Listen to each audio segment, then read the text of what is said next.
Most people training their back are only building half of it. There's actually two parts to a big back, and most of us only train one without realizing it. Let's break down what's missing and how to fix it. Here's a simple test. Flare your lats in the mirror. Front view. Looks good, right? Now turn to the side. For a lot of people, that's where things look flatter than expected. That's because width and thickness are two different things, built by two different parts of your back. Width comes from your lats spreading out. Thickness comes from the muscles closer to your spine, your mid-back, your traps, your lower lats. Most back workouts focus on width without meaning to, which is why the side profile lags behind. So today, let's talk about what actually builds thickness and how to train it efficiently. The most common issue here isn't laziness, it's technique. When rows are done with a lot of swinging or momentum, the back muscles don't get much time under tension. The weight moves, but the muscle isn't really doing the work.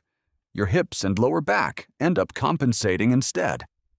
That's an easy trap to fall into, especially when the weight feels heavy and you want to complete the rep. The fix is simple.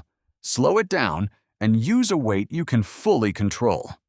A controlled, moderate row will build more thickness than a heavy row that relies on momentum.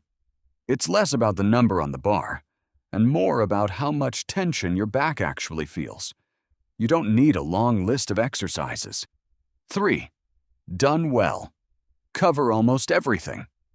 First, the row. Barbell or pendlay. Pull toward your stomach rather than your chest, and focus on leading with your elbows instead of your hands. That small adjustment shifts more of the work into your back. Second, the chest-supported row. Because your chest rests on the pad, it's much harder to use momentum. This is a good option if you tend to swing the weight on other rows. It naturally keeps your form in check. Third, the deadlift. This isn't primarily for back thickness on its own, but it does load your entire posterior chain, including the muscles around your spine. You don't need to go heavy every week, but including it regularly adds real value over time. 3 solid movements, done with control, will get you further than a long list of exercises done quickly. Here's an easy way to apply this. Train back twice a week and try training it earlier in your session, before your arms are already fatigued from other pulling exercises. A simple split could look like this. Day 1, rows, 4 sets of 6 to 8.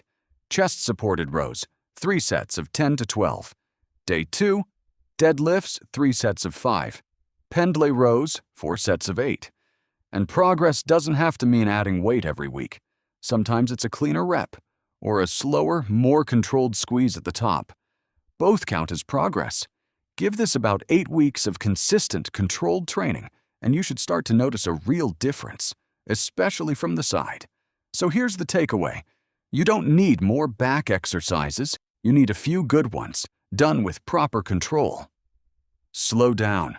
Focus on the muscle rather than the weight, and train back with intention rather than as an afterthought.